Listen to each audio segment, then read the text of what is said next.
mau penegasan, berarti ini merespon yang tuntutan Forum Purnawiran TNI itu mendesak Gibran mundur melalui MPR itu ya Pak ya? Iya, kan ada kan 8 poin itu, ya.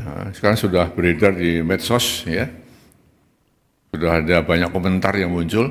Maka inilah ya sikap presiden, ya. Bukan mengacuhkan, ya, tapi tetap menghargai, ya. Karena kita paham bahwa perbedaan itu ada yang pro, ada yang kontra.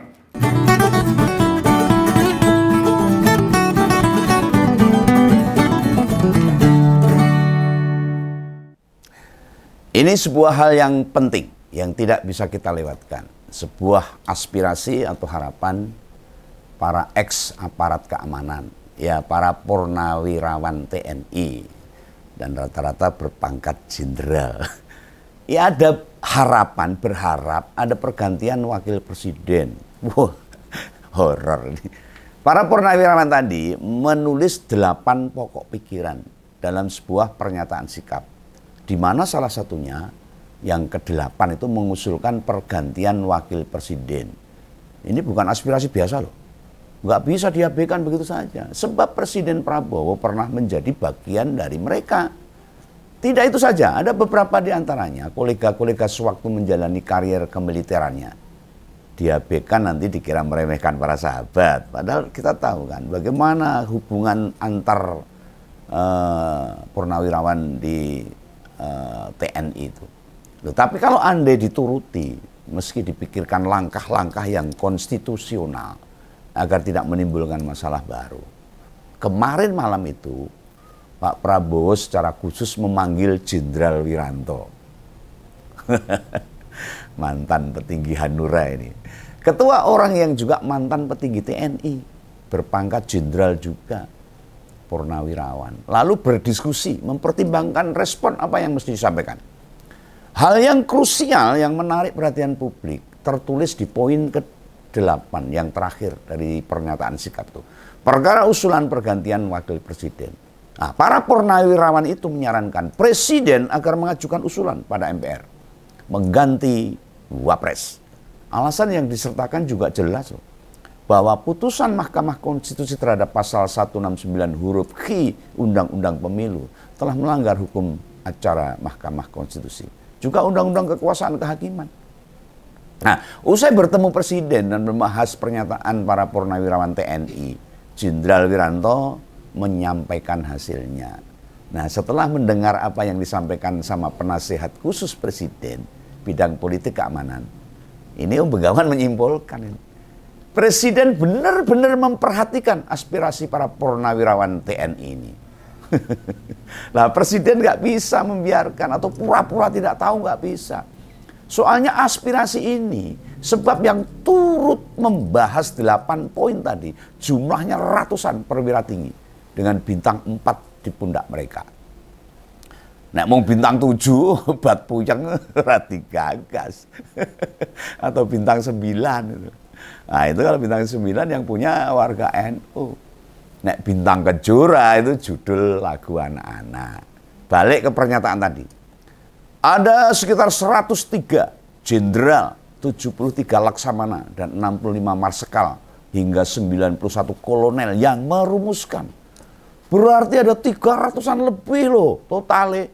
Itu purnawirawan dengan perwira tinggi sampai jenderal bintang 4. Ada berbagai dasar yang bagi Begawan setelah mendengarkan yang disampaikan Pak Wiranto, bila Presiden Prabowo nggak serk sama wakilnya, bisa juga secara pribadi. Kanggoku dhewe no. Sakjane kepala negara yo jane. Nek tak tonton jane yo ora betah. Tidak nyaman atau malah sulit bekerja sama dengan wakilnya. Monggo ngompolnes atau haters mau setuju apa enggak tentang kalkulasi Begawan ini, ya bebas. Jangan miso-miso, jangan menyerang, tapi tulis pendapat Anda untuk membantah kalkulasi Begawan. Yo namanya opini, nggak harus sama, mau berbeda itu yo ora dosa. Tapi tarikan kesimpulan itu tidak hasil karangan loh. Begawan menyimpulkan itu bukan ngarang. Bukan dibuat-buat, apalagi impian atau bayangan imajinatif, halusinasi, tidak. Nanti tak kupas, tak jelentreh. Mengapa Om Begawan bisa membuat kalkulasi begitu? Di luar alasan-alasan substansif loh. Artinya argumentasi buat merespon usulan dari para purnawirawan TNI itu ada situasi yang beriringan. Sehingga Om Begawan menduga Pak Prabowo jane yo srek banget sama yang disuarakan para purnawirawan tadi. Pertemuan kemarin malam itu loh, itu bukan dadakan loh, udah direncanakan lah. Udah di planning. Tetapi beneran diatur sedemikian rupa. Kudu pas malam Jumat kemarin. Alasannya tidak karena malam keramat, enggak. Tetapi situasi Kamis malam kemarin adalah waktu yang memang dikondisikan. Situasi yang bisa kita lihat adalah Pak Prabowo mengutus Jokowi untuk hadir dalam pemakaman Paus Fransiskus. Nah, terus hubungannya apa ini? Harusnya yang diutus itu ya petinggi Katolik di Indonesia harus, atau Menteri Agama gitu loh, dan Menteri Luar Negeri kalau mau diutus. Dan jadwal terbangnya itu memang kemarin malam. Sewaktu Pak Prabowo bertemu dengan Jenderal Purnawirawan Wiranto. Kok bukan wakil presiden yang diminta takziah ke Vatikan? Takziah. Ya jangan tanya saya, Om Begawan, itu karepe Pak Prabowo. Itu yang pertama. Yang kedua, mengapa yang menjelaskan atau yang berbicara pada wartawan terkait sikap presiden soal aspirasi para purnawirawan TNI bukan jubir presiden. Oh, dalam ini Pak Prasetyo Hadi. Ini memperlihatkan bahwa aspirasi buat mengganti Gibran itu beneran jadi beban. Ngabot-aboti posisinya jadi presiden ini. Jadi bukan sekedar jabatan Pak Wiranto aja, yang mantan Panglima TNI, pangkatnya yo jenderal, mantan ketua umum partai, dan sekarang jadi penasihat khusus presiden. Tidak sekedar itu, dimintanya beliau yang bicara, menandakan tingkat kegentingan atau keseriusan malah saat ini seberat apa. Itu juga buat jagaan. Ada wartawan yang nanya agak tajam tuh. Maka Pak Wiranto bisa menetralisasi. Belum kapasitas Pak Mensesnek ngomong tentang ini. Apalagi sekelas Hasan Nasbi. Ora kanggo. Lebih dipercaya Pak Wiranto yang menjelaskan. Ya kalah haulan. Presiden tak jamin membatasi atau malah melarang buat PCO berkomentar perkara ini. Direspon dengan bercandaan. Malah memperberat posisi Pak Prabowo sebagai presiden. Ora kajen. Situasi yang lain yang juga dihitung secara cermat. Kenapa sikap presiden baru muncul kemarin malam? Ya sekitar jam 9 malam lah. Pasti pada mikir toh. Soalnya menyesuaikan kesibukan presiden. Salah. Enggak.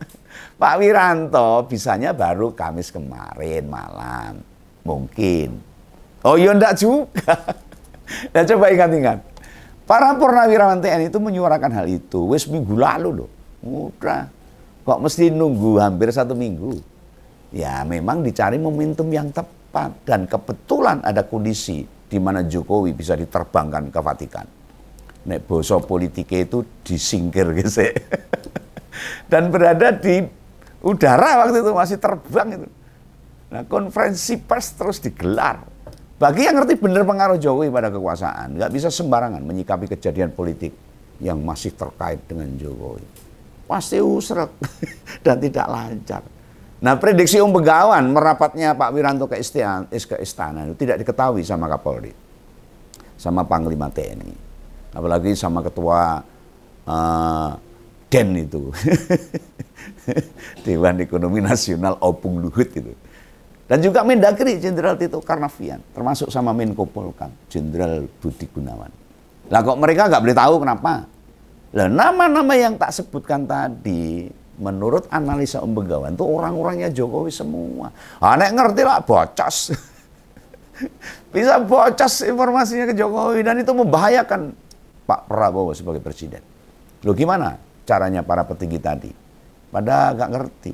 Pokoknya presiden mantan itu beneran tidak bisa mendeteksi secara langsung. Ya wis pokoknya boso Jawan itu Jokowi ditilapke lah gitu. Tahu ditilapke itu. Ya dibuat tidak tahu. Ya. Pembahasan aspirasi para purnawirawan jenderal TNI ini dan perwira tinggi ini. Om Begawan ingat ini. Pertemuan Pak Prabowo sama Bu Mega setelah Lebaran. Ayo kenapa? Kok nggak dibocorkan saja pada wartawan? Kenapa mesti diem-diem? Kaya cah nom yang-yangan. Sing diawasi wong tuane, neng-nengan. Ini menggambarkan betapa pengaruh Jokowi di lingkaran kekuasaan masih kuat dan gede banget.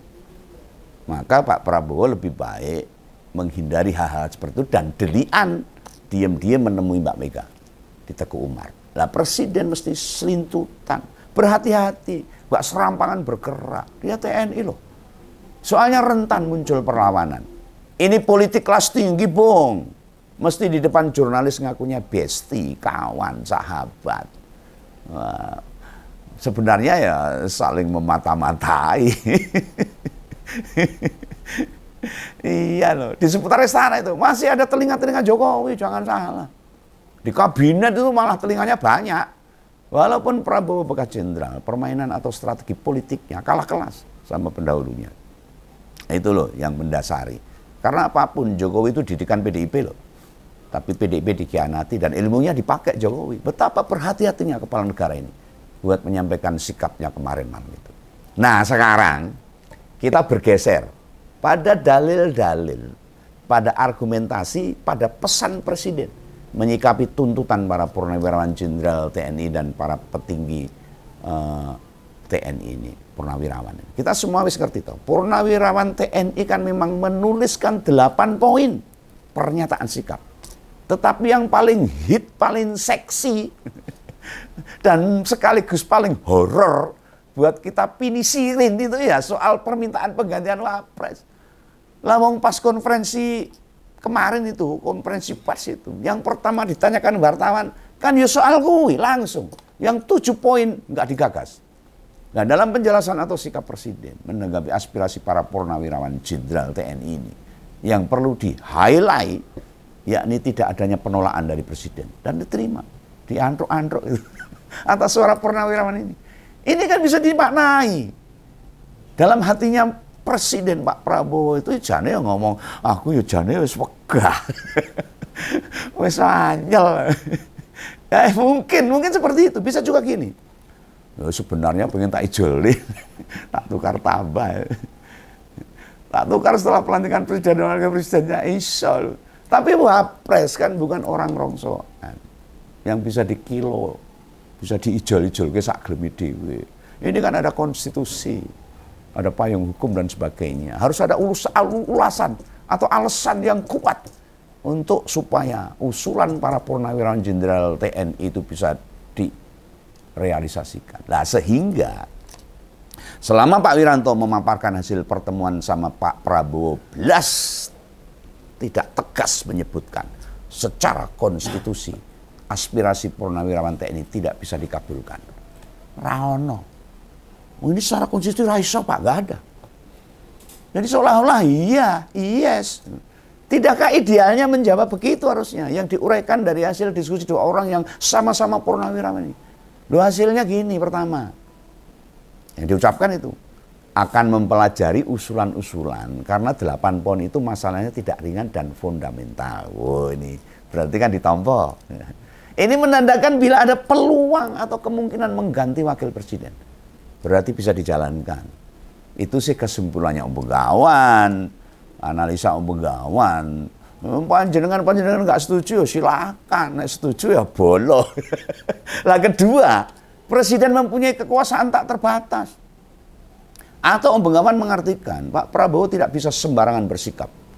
Ada pemisahan yang jelas antara eksekutif, legislatif, dan yudikatif. Gitu. Bisa saja bila di legislatif dan yudikatif memproses aspirasi purnawirawan TNI, presiden tinggal menindaklanjuti kok. Ngono saya enak. Aku menerjemahkan. Orang saya dora mudeng bangetan. Itu yang pertama dan kedua. Yang ketiga, yang dipaparkan Pak Wiranto, keputusan, kebijakan arah presiden tidak muncul dari satu sumber. Berarti presiden butuh masukan dari banyak pihak. Juga para ahli. Ahli ketatanegaraan, ahli hukum, semacam-macam lah. Supaya aspirasi purnawirawan TNI ini bisa dikabulkan. Termasuk di dalamnya mengganti wakil presiden. Ayo, siapa yang mau menyampaikan hal yang sama? Itu ditunggu tuh sama Pak Prabowo itu masukannya yang berhubungan dengan masalah ini. Selanjutnya yang keempat, itu meminta masyarakat agar tidak ikut berpolemik. Artinya biar presiden yang mencari jalan keluar terbaik. Ojo direcoki. Nah seolah-olah Pak Prabowo berpesan loh. Dia ngerti banget kegelisahan dan merasa jengah dengan Gibran. Neng presiden kudu hati-hati dalam melangkah. Biar dia yang rampungi. Rakyat disuruh fokus pada hidupnya saja. Dan mendoakan agar presiden selalu sehat. Dan berpikir jernih untuk kepentingan bangsa dan negaranya. Itu sih yang tak ungkap, yang tak tangkap dan yang tak analisa. Lah 4 poin hasil pertemuan antara presiden sama penasihat khusus bidang Polkam, Jenderal Purnawirawan Wiranto dan Pak Prabowo ini ya kita tunggu saja. Gimana perkembangannya?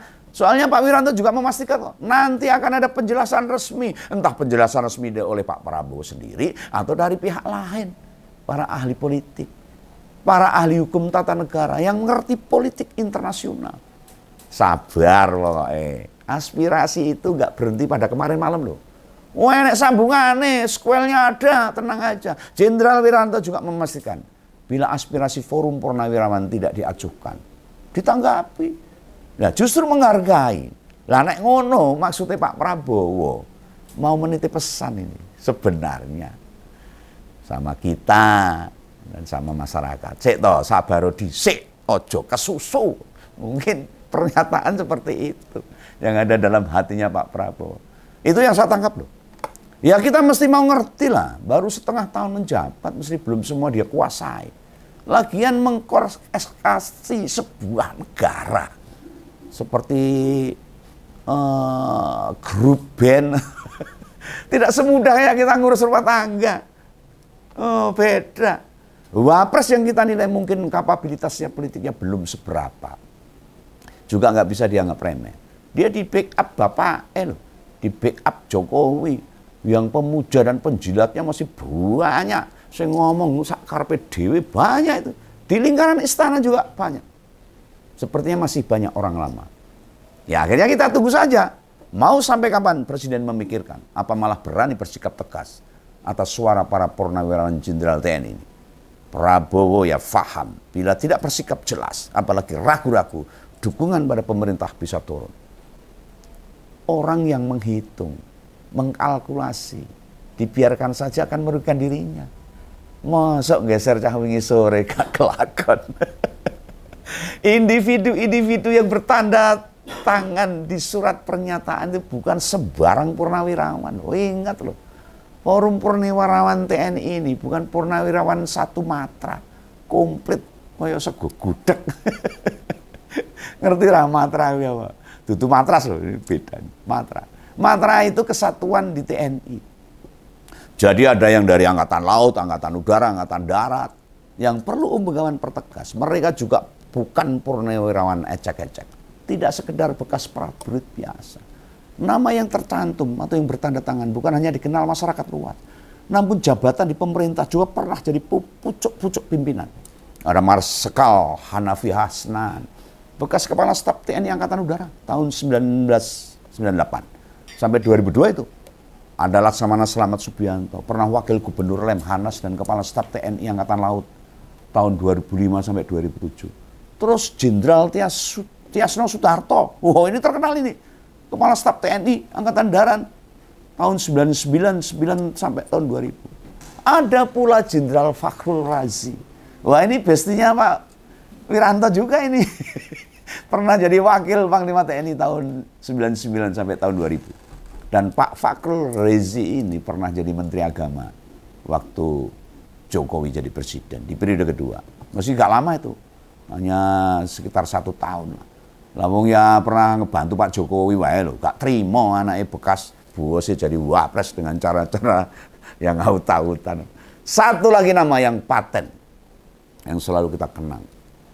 Mantan Wakil Presiden, Jenderal Tri Sutrisno, purnawirawan yang sangat dihormati para purnawirawan yang lain.